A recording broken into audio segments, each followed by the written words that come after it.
The fluorescent lights of Denver International Airport hummed softly overhead as Sarah Martinez adjusted her hand-lettered sign for the third time.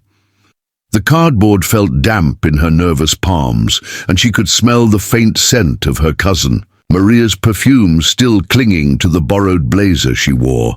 Maria had called that morning, her voice thick with congestion and barely audible between coughing fits.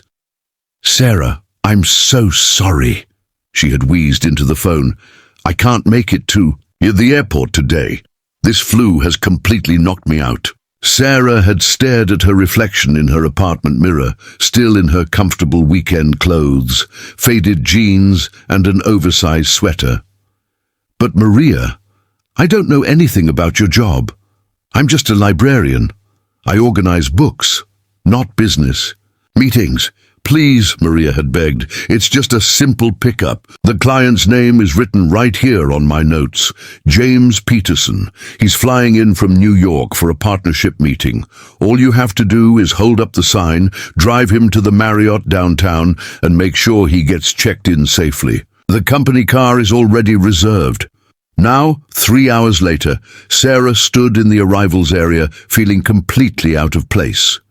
The professional blazer hung loose on her smaller frame, and she had traded her sneakers for Maria's black heels, which clicked against the polished floor with every nervous step. The sign in her hands read, "James Peterson," in Maria's neat handwriting. The afternoon sun streamed through the massive terminal windows, casting long shadows across the waiting area.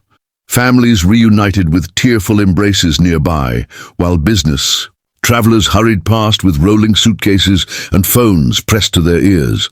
Sarah watched the electronic display board change as flights arrived and departed, feeling like an outsider, looking into a world she didn't quite understand. Flight 447 from LaGuardia had landed 20 minutes ago. Sarah scanned the steady stream of passengers emerging from the security checkpoint, looking for someone who might be James Peterson. Maria had described him as professional-looking, probably in a suit, which described roughly half the men, walking through the terminal. A tall man in a navy blue suit approached, his stride confident and purposeful. His dark hair was slightly tousled from the flight, and he carried a leather briefcase that looked expensive.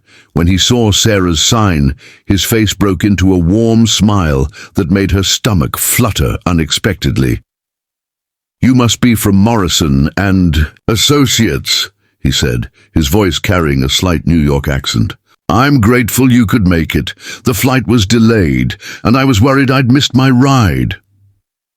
Sarah nodded, hoping she looked more confident than she felt. "Of course. The car is just outside. I hope your flight wasn't too terrible." As they walked toward the exit, he fell into step beside her. "Not too bad, actually. I managed to get some work done, though airplane Wi-Fi always leaves something to be desired." He glanced at her with curious eyes. "I don't think we've spoken before. Are you new with the firm?" Sarah's heart skipped. She should have prepared for questions like this. "I'm covering for my cousin today. She's under the weather." "Ah, that's thoughtful of you." He held the door open as they stepped into the crisp Colorado afternoon. "Family helping family. I respect that." The company car was a sleek black sedan parked in the pickup zone. Sarah fumbled with the keys for a moment before managing to unlock it. As she adjusted the driver's seat and mirrors, she caught him watching her with an amused expression. "First time driving this car?" he asked gently. "Is it that obvious?" Sarah laughed, some of her nervousness melting away. There was something about his manner that put her at ease, professional but not stuffy, confident but not arrogant. The drive into downtown Denver was surprisingly pleasant. Instead of the awkward silence Sarah had expected, conversation flowed. Naturally, he asked about her life in Denver, seemed genuinely interested in her work at the public library, and shared stories about his own travels. When she mentioned her love of old books and rare manuscripts, his eyes lit up. "Really? I've always been fascinated by book restoration, There's something almost magical about preserving those old stories for future generations. Sarah found herself relaxing completely for the first time all day. Most people think it's boring work, but every book has a story beyond just the words on the pages. The history, the hands that have held it, the places it's been. "That's beautiful," he said softly, and Sarah felt warmth spread through her chest at the sincerity in his voice. They pulled up to the Marriott just as the sun was beginning to set, painting the downtown skyline in shades of gold and orange.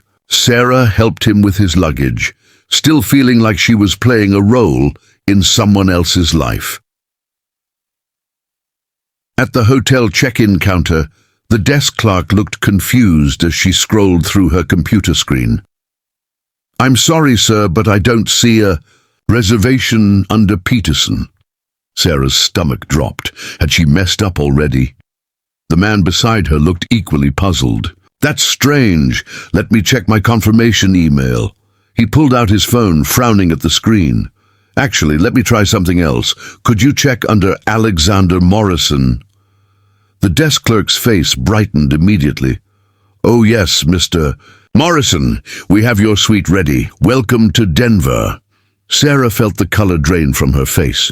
Morrison, as in Morrison and Associates, as in the company Maria worked for, the company that was expecting to pick up a client named James Peterson.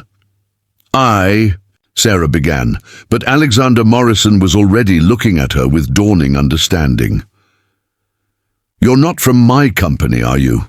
he asked quietly, though his tone held no accusation, only gentle curiosity. Sarah shook her head miserably. "I'm so sorry. My cousin Maria works for Morrison and Associates. She was supposed to pick up someone named James Peterson, but she got sick, and I offered to help, and I saw your sign, and—" She took a shaky breath. "I picked up the wrong person." For a moment, Alexander just stared at her. Then, to her complete surprise, he began to laugh. Not mockingly, but with genuine delight. "So you're telling me," he said, still chuckling, "that I've just had the most pleasant airport pickup of my entire business career, and it was all a case of mistaken identity?" Sarah nodded, feeling heat rise in her cheeks. "I should have asked more questions. I should have verified. I'm really not cut out for this kind of thing." "On the contrary," Alexander said, his voice warm, "you handled it perfectly.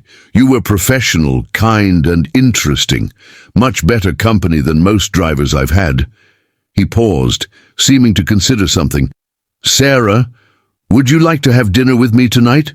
Not as a business obligation, but because I'd genuinely like to continue our conversation." Sarah looked at him in surprise. "But I messed everything up. You made a mistake that led to one of the most enjoyable conversations I've had in months," he corrected gently. "Sometimes the best things happen when our plans go completely wrong." As Sarah looked into his kind eyes, she realized that maybe Maria's flu had been a blessing in disguise. Sometimes the most unexpected detours led to exactly where you needed to be. "I'd like that," she said softly, and meant it completely. Outside the hotel windows, Denver's city lights were beginning to twinkle like stars, and Sarah thought that perhaps this mix-up was the beginning of something wonderful after all.